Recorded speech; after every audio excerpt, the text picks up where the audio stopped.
we can intellectualize, the idea there's no possible human realistic way to meet everybody else's needs and expectations. It's setting a standard for yourself that you'll constantly be putting yourself in jeopardy to try and meet that.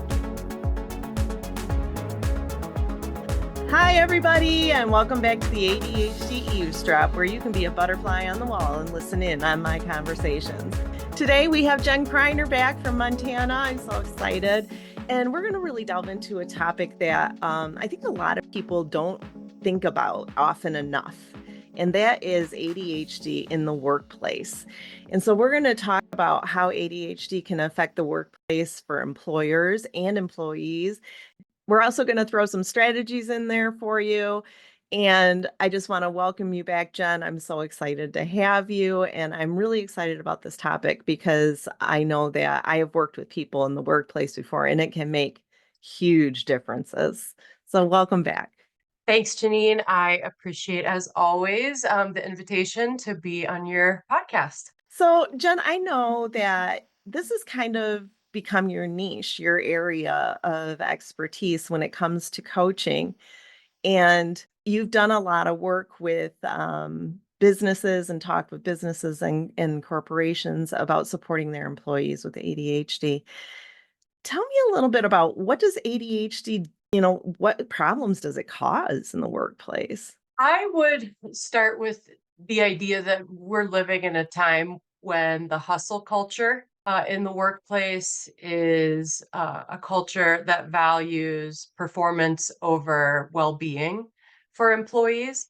And so often, because that is a standard that exists and that is modeled by leadership, that employees tend to, who have ADHD, often fall into a cycle of high achievement and burnout. And so in that cycle, it's an expense to them because they're high function performers, and under a prolonged period of pressure and stress, they are meeting these external priorities which often exceed their realistic capacity, the scope of their work, the scope of their job description, taking on marginal functions versus their essential focus.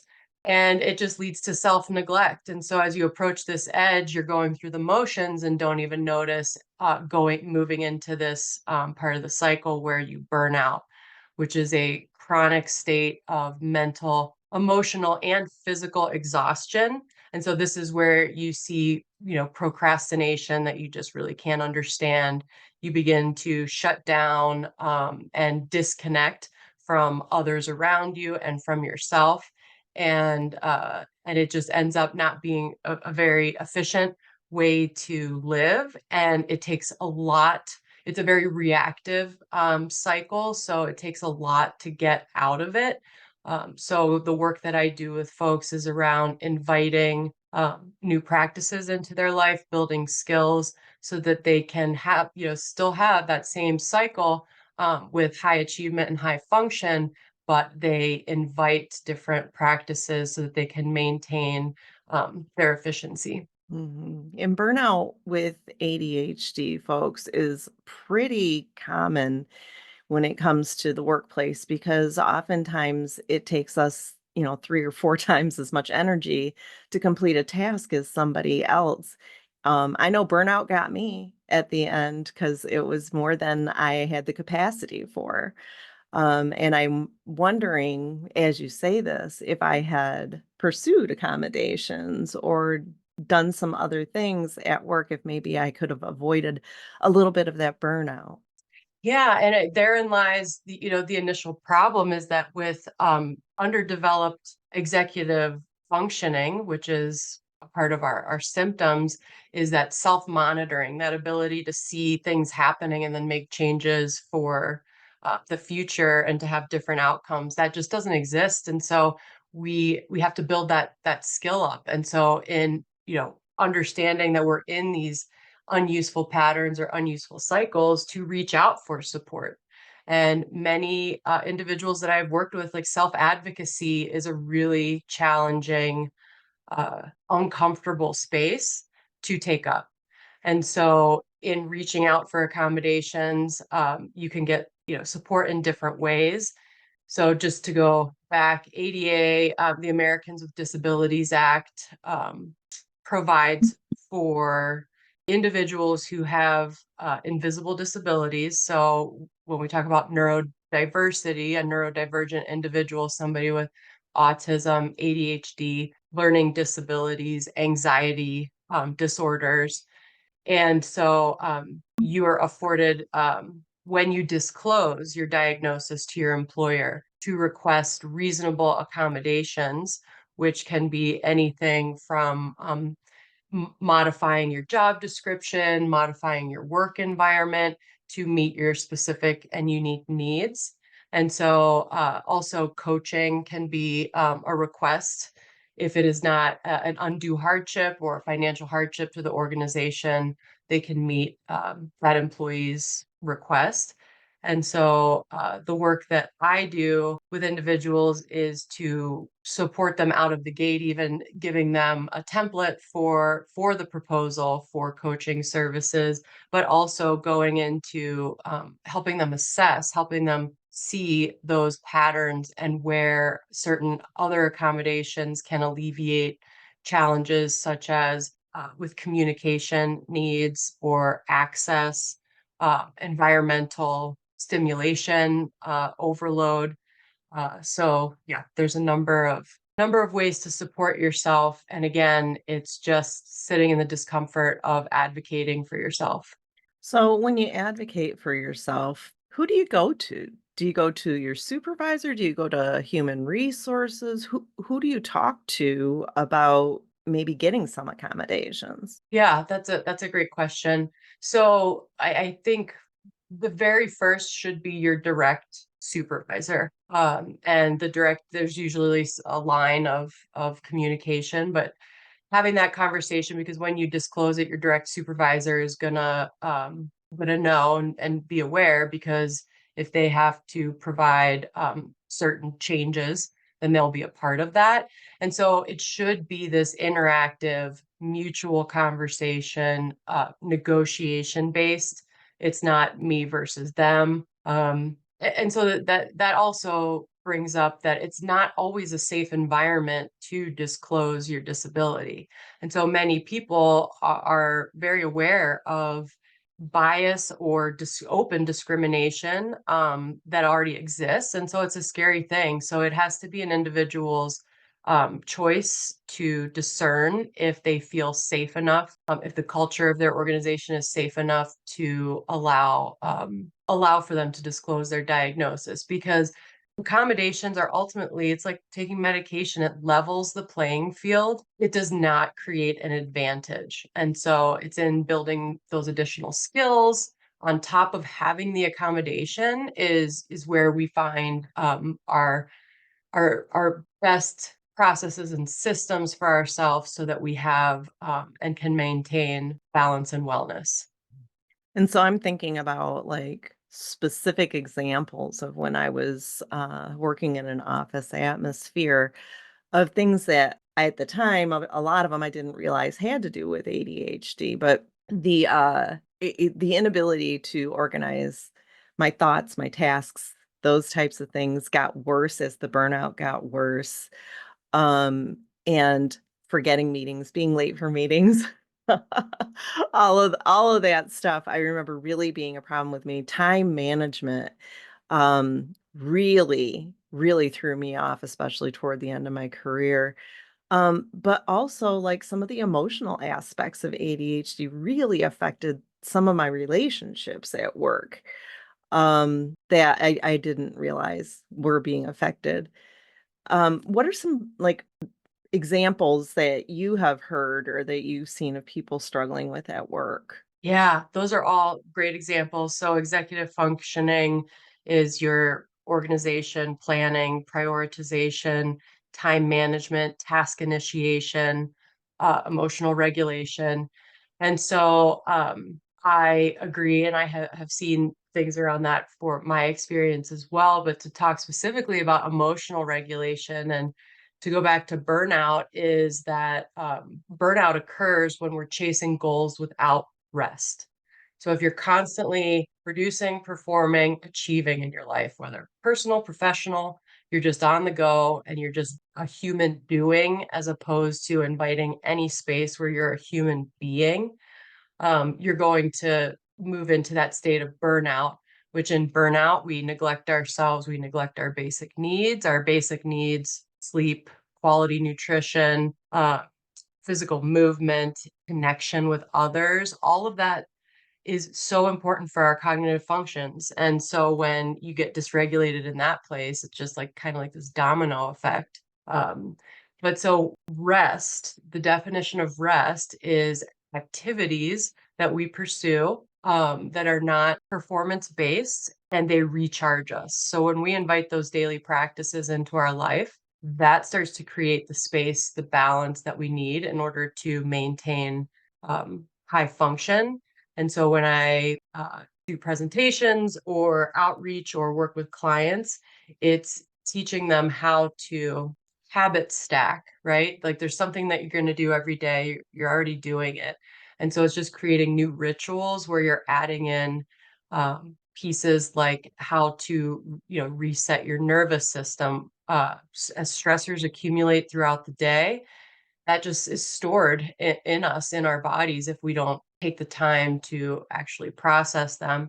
So when we invite a reminder every few hours to just sit with kind of the email that came in that gave us feedback that maybe felt disappointing, or the tone from a coworker as they said something when we passed them in the hall, uh, the communication you had with your partner right before you left the house that just was unsettling. All of these are going to stay with you and accumulate throughout the day.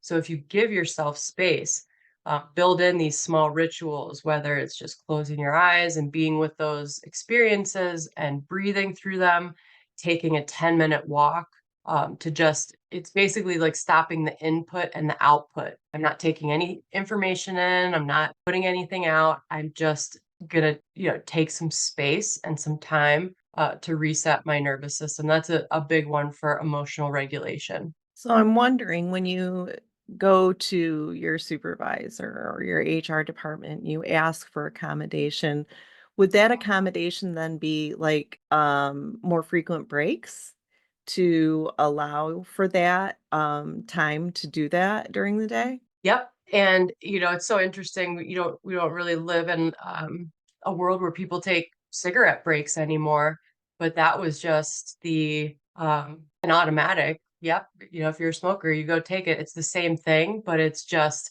5 minutes, with yourself, whether it's breath work, going to the bathroom to shake it off, just shaking off like the bad juice that's accumulated, I'm all to about the do. body shaking. Yeah, I mean, it makes a difference. Writing, just writing a thought stream down, a thought download, just to externalize the things that have been with you. But yes, so in terms of your, a couple key areas, so environmental and sensory, this can be your work environment, noise canceling headphones. That's something that I got for myself, not realizing that I was so distracted by just hearing keyboards clicking away. Lighting, if that's an issue. So open concept can be really challenging for people. If you need a separate workspace, a private workspace, you can request that. Often moving into remote work, working from home, so that you can accommodate your sensory needs there. But then in terms of flexibility, having a flexible schedule, so not necessarily needing to start at the crack of the whip or whatever that looks like for you. So your request is going to be specific to what you know about yourself and what your needs are.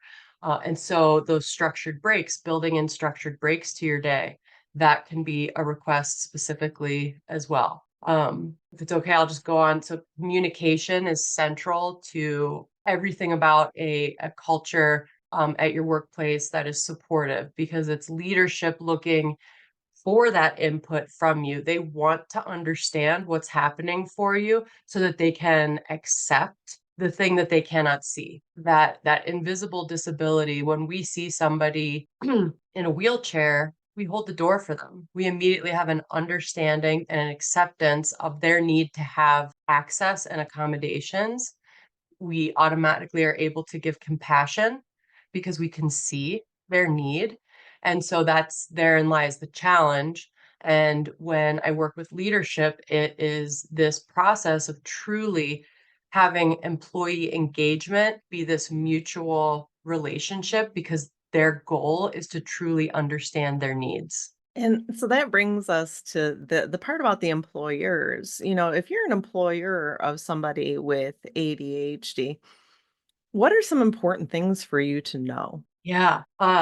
Well, so in terms of all of the systems from the time that we're hired, um, we're looking at recruitment, onboarding, performance management, retention, professional development.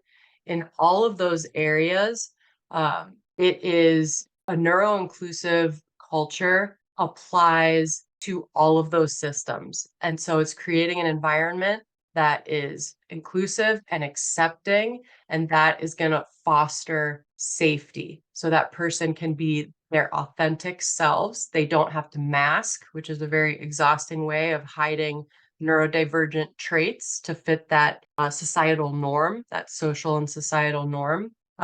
It is being willing to look at unconscious bias. I mean, we are comfortable with what we know. And it's just when we're familiar with something, it's obvious and it's a normal human experience to have these biases because we just don't know or understand. It just hasn't been our experience. And so being able to evaluate and recognize unconscious bias or discrimination, being able to fill skill gaps with education, both for the individual who has ADHD or the workforce to help them understand diversity, equity, and inclusion, and etiquette practices. And then really looking at your core values, because an organization is going to have these core values that are their guiding principles for their operations. Your cultural values are what your people adopt in those operations, both internally with each other and externally to your stakeholders or your clients. Being very direct, being very clear, concise with communication, feedback, all of that is very important if you're a manager or a leader and not leaving things to be ambiguous. It's just having this matter of fact, straightforward approach to communication. Again, looking at what an individual needs and supporting them in that way. So it's when I see a performance issue as a leader who accepts all diverse thinkers, if there's a performance issue, I meet it with curiosity to understand what's going on versus a performance plan. Mhm. That's the difference is it's somebody who is invested because they truly believe that that individual is talented, has so many strengths. That's it's a strengths forward approach to seeing people in general. And I know that if something's going on, that I want to get curious about it and I want to offer support as opposed to whatever is typical Well, in and certain structures. I'm thinking of another example because working in the area that I worked in, because I was in special education, we were used to accommodating people for everything. And, so it wasn't a big deal when you would say, can I do this or can I do that? But one of the biggest things that I did to accommodate myself, and I didn't have to go to HR. I didn't have to do anything except for let my supervisor know that I was going to do it.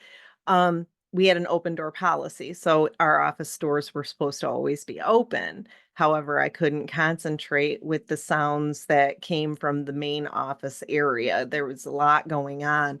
And so I was able to shut my door and put a sign on it that said, if you need to come in, please knock. So I was still saying you can come in, but I have to have my door closed, right? Yeah, or it said, I'm in a meeting, please shoot me a text or whatever. I didn't have to go to HR to ask for that. I just Yeah. had to, say this would make my life a lot easier and make it easier for me to do my job. And my boss, being enlightened and being open to those things and understanding those things, was like, yeah, absolutely, you can do that. So does it always have to be like a written plan of accommodation?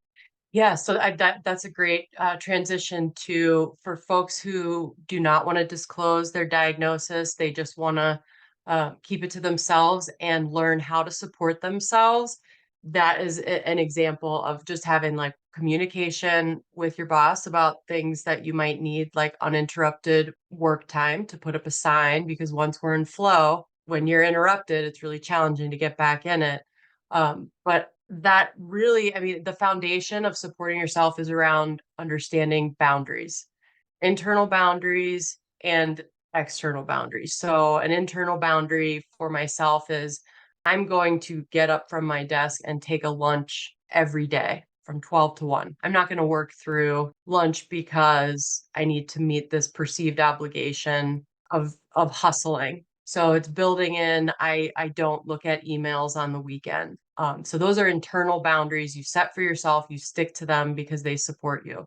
External boundaries are about how others treat you or what you need.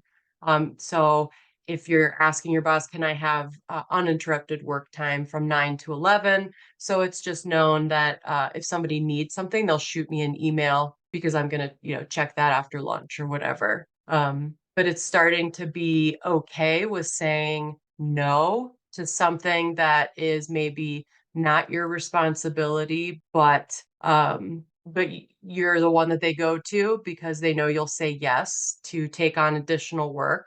Well, that taking on that additional work often is at your own expense. And so it's starting to pay attention to the idea of like, why was I hired? What is my actual job? And so the essential functions of why I was hired that's going to move that needle, that's where my energy goes. And so once I'm able to put all of my energy there, I can really maintain or understand my capacity so that I can maintain it. If I have space, I can take on more.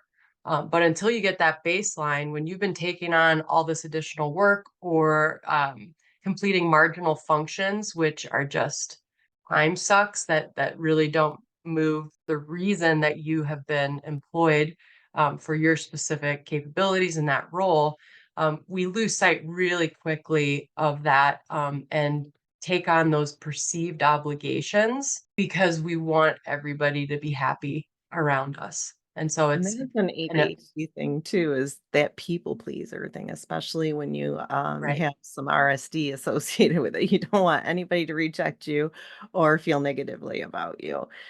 Absolutely, and it's we can intellectualize, the idea there's no possible human realistic way to meet everybody else's needs and expectations. That it's just unrealistic. It's setting a standard for yourself that you'll constantly be putting yourself in jeopardy to try and meet that. So, and when we talk about the people pleasing with the ADHD and the RSD and all that emotional regulation, again, that time to process that, going back into that space and reflecting is helpful.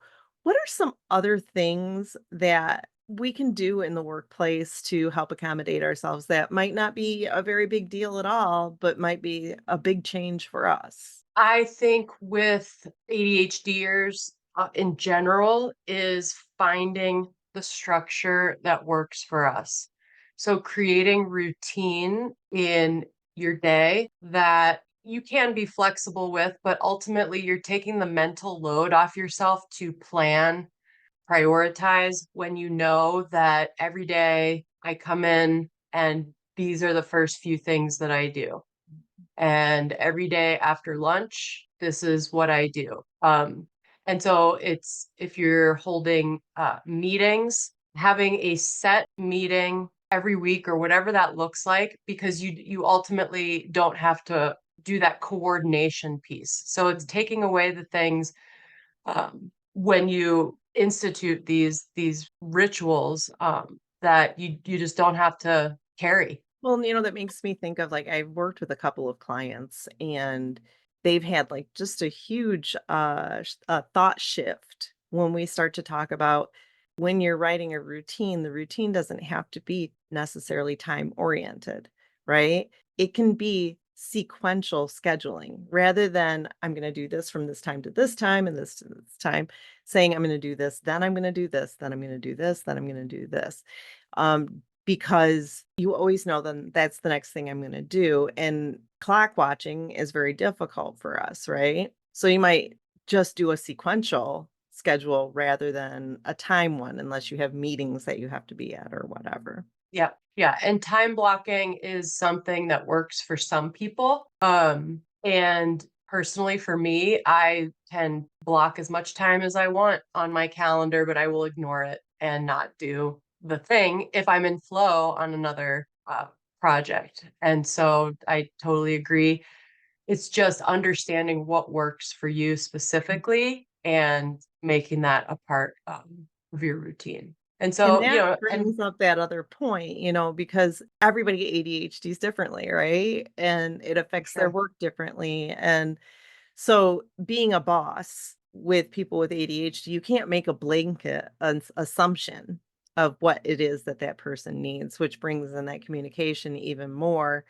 But you had mentioned that coaching is something that some people do use as an accommodation at work. What is the benefit of coaching for an employee and an employer? Yeah, it is a mutual benefit to both the employee and the employer, to support that employee to build skills, and ultimately, it starts with assessment. It's giving them an opportunity to have a self-assessment, um, to really look at things that they typically wouldn't see as patterns. And where are the patterns? Where is the friction? What is the heaviest? Where is procrastination? And it's usually once you're able to reflect that back, there's so much clarity around systems that they can create for themselves that alleviate those challenges. So the coaching would help you figure out in the first place what are your roadblocks, right? Yep, Before you yep. can even start working on how to get around them or accommodate them, what is going on? Yeah, yeah, and it's we coach the whole person, right? So they could have very specific things happening at work, but often it's just, underlying parts of you that come to the surface where you can identify potentially self-limiting beliefs that are a roadblock, resistance to reality and inability to accept. And this is so much of the work with clients is that I educate them on their brain and what ADHD is in terms of their cognitive development so that they can accept their symptoms. If I can accept that I am terrible at managing time, instead of fighting or always wishing it was different, giving all that energy to that resistance, that's going to keep me stuck right there. So if Mhm. I can accept, "Oh, I just could care less about time," then I know that that's a problem and I have to build in some scaffolding, right? What's gonna build me up, support me? And so it's, certain things that apps on my phone or, assistive technology that I can utilize that is going to support me through those challenges. Well, and another one I always ask my clients when they say they have time management problems is I ask them how many clocks they have. Mm, It's so many people, they have a clock in their kitchen, right? And some of them will have like a clock in their bathroom. And I'm like, you need a clock for every room. yep, an analog clock, You have to an be an able to see time passing in a yep. visual way. Yep, yeah, digital clocks do us no good, especially kids coming up need to have analog clocks. They need to see time as, tangible, Mhm. and, if you have an iWatch, I think iWatches have an analog function on them that you can see it that way, but yeah, it's being kind to yourself, and it's accepting that this is a challenge for me and being kind to yourself you wouldn't tell a friend who experienced a challenge that they should be able to do it differently. They should be able to do it easily. And so it's just learning to talk to ourselves that way and take away it's restorative to hold that energy for other places in our life rather than beat ourselves up about our ADHD. Well, I have a question for you. As far as if I'm a supervisor and I see one of my employees struggling, and I suspect that they may have ADHD, but they've not disclosed to me. What could I do to help that person without having to have an ADHD conversation? Yeah, I mean, I think that would be a beautiful, characteristic of a manager to notice their employees' needs, but I think just a direct conversation is that, "I'm noticing this. How can I support you?" I mean, that and it's too bad because you just see that, a lot of managers, it's not, built in the amount of space and time needed to be a good manager to your team is not built into their role. And so sometimes that feels like it's they're overextended if they have to be that for their team, but that's the role of a manager. Absolutely. And so when you have an employee that, has been late on every report they've submitted in, the last 6 months, you don't have to Yeah. say, "What the heck's going on?" But, "How can I support you? What do you need?" Yeah, yeah. And deadline, so with a neuro-inclusive culture, typically there if I know my employee has challenges with deadlines, it's okay, what do we need to support that this is turned in by this day? So whether that's regular check-ins weekly to talk about progress, status, but then it's giving them small steps to that deadline, as well as that kind of accountability, body check-in, or body doubling almost, check-in to help them be successful. Well, and some supervisors would say, "Well, that's a lot of extra work for me." Right. And what would your response to that be?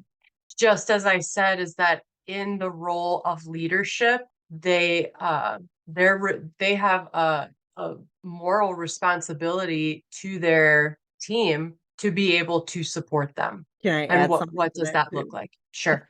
Do you want your reports turned in on time? Right. And if this person does great reports and, does a good job with them when they get them turned in, do you still want those great reports, but now on time? Yeah, and that's the conversation about accommodations and flexibility is extending timelines. If I know that, they do great reports, but they might need either, another, employee to do a component of that report, or they need just an extended timeline.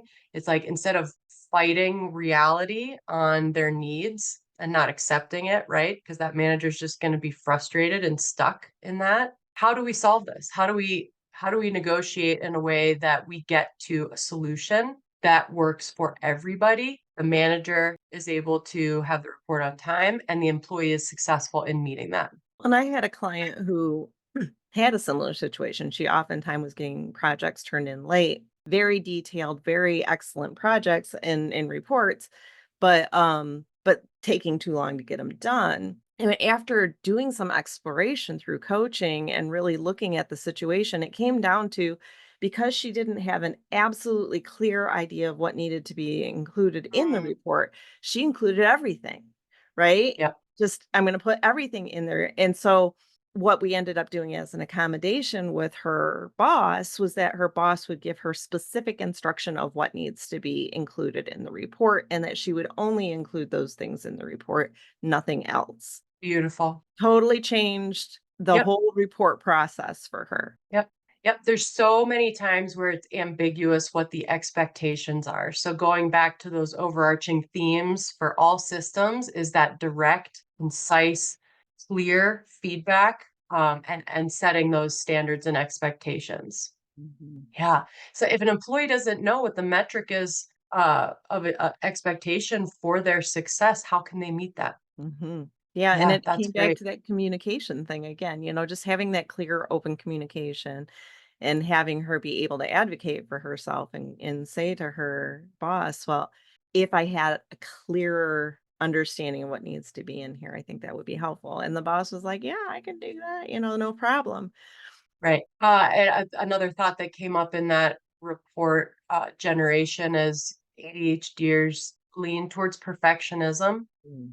And so when you deal with some of those kind of like all or nothing or conditions that need to be met before I can deem it acceptable to turn in, sometimes that changes the time frame it takes to complete things as well. Mhm, mhm. And sometimes, and as we're talking about this, I'm thinking about how many things I did to accommodate myself without even realizing it. Because Mm, if my supervisor asked me to complete something, a lot of times I would give it to her in what I consider incomplete form, right? Like there could be more in this, but I would give it to her before I started adding other things to see what she had to say feedback wise, because it might be enough, right? yeah. So I would be like, "Okay, B I think B this plus might be." work changes the world. It does, so I'd send it and I'd be like, "Is this what you're looking for?" And if she said, "Well, I'd like more of this or that," then I would add more, but otherwise, she'd be like, "Yeah, this is great. This is exactly what I need." I could have spent another 2 hours on that report or whatever, but by saying, "Okay, I'm just gonna give it to her and see what she has to say first," that kinda took out that need to make sure I had everything in there and it was perfect. Yeah, yeah. Yeah, and it's ultimately starting to build up this muscle that monitors what's going on for us. Mhm. Instead of just being right there in that moment, which is really the place that we are, is right here, right now, is being able to look back, monitor, evaluate today, and plan for tomorrow. Mhm. So we've talked about strategies around communication, both sides, employer and employee, open communication. Talked about a couple little simple strategies like putting a sign on your door or having clocks in your rooms or getting some more time on a report. And as an employer, we've talked about how they can be receptive and open to doing these things, and understand that just because it's invisible doesn't mean it doesn't exist, that it's invisible. Are there any things that you can think of strategy wise that you're like for both employers and employees that you would say, if nothing else, you might want to give this a try? Yeah, I think bottom line is self-care, taking care of yourself. Employers, employees, all humans need to start. I think of it as like the maintenance light on your car. When things start to feel off, it's like, have I been taking care of myself with those basic human needs, which don't need to be earned?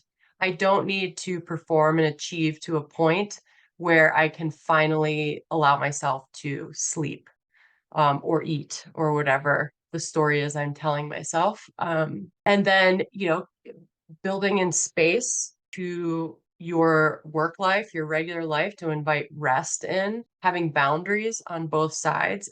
All of those can take care of us in a way that preserves our energy to give so much more. And so, for both sides of that coin, the employer and the employee, and it's not them versus me, which often the environment puts both of them in that position. It's being able to look at it in a different way, that we are both on the same team and we're looking at this as the challenge together. Mhm.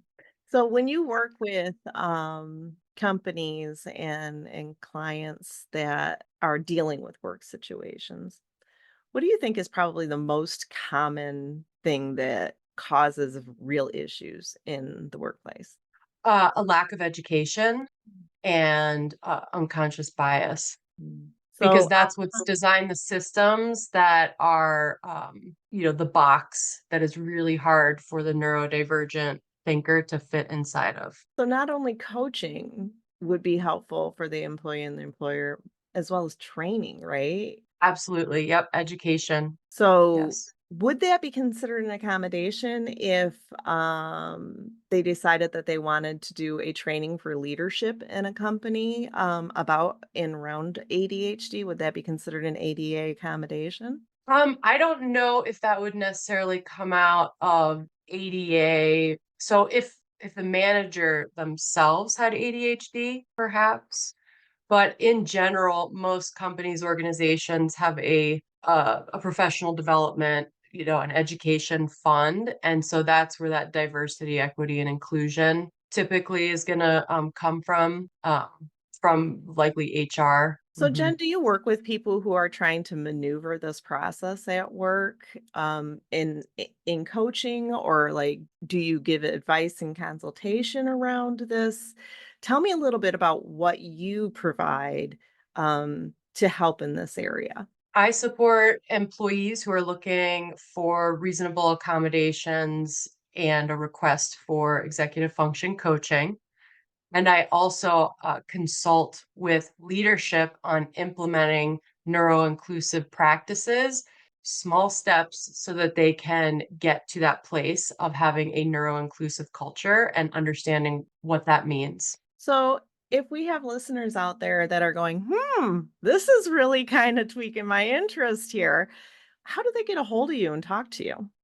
They can go to my website, which is stonesthrowcoaching.com, and I have a free consult button, and just reach out, connect, and I can learn more about what you need. Awesome. Well, Jen, we've covered a wonderful topic today that I feel very strongly about as well. And so I'm really glad that you were able to bring your expertise in and give us some more information. As always, I say, I hope you come back again. Thank you for having me. I am always a willing participant in this beautiful outreach platform that you've created. Oh, thank you. So, if our butterflies on the wall have enjoyed our conversation and like our content, what should they do? They should like and subscribe today. Absolutely. And we'll see you next time.